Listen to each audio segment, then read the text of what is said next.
आष्टीच्या स्टँडवर पाऊस पडलं की खड्डे असल्यामुळं खड्ड्यांनी पाणी साचतं. पाणी साचलं की ह्याकडे कोण तिकडे जायचं म्हणलं की एस टी आली की अंगावर पाणी उडतं. अंगावर पाणी उडलं की कपडे खराब होतात. कपडे खराब झाले की आपल्याला समज एखाद्या कामाला जायचं असलं तर ते काम पण कॅन्सल होतं. बस स्थानकावर खूप खड्डे पडले आहेत. त्या खड्ड्यात पाणी साचून गाळ निर्माण झाले आहे. हे तालुक्याचे प्रमुख बस स्थानक आहे. याची खराब अवस्था झाली आहे. बस स्थानकात बसण्याच्या ठिकाणी पाणी गळत आहे. प्रशासनाने याची दखल घेऊन दुरुस्ती करावी याची आमची सगळ्यांची मागणी आहे.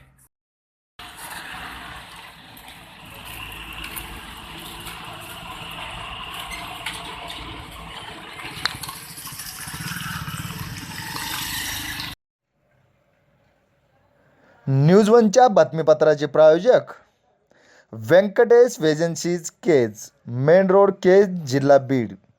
महेश जाजू यांचे केजमधील एक विश्वसनीय ठिकाण व्यंकटेश एजन्सीज. वर्षानुवर्षापासून हजारो ग्राहकांची पहिली पसंत व्यंकटेश एजन्सीज केज.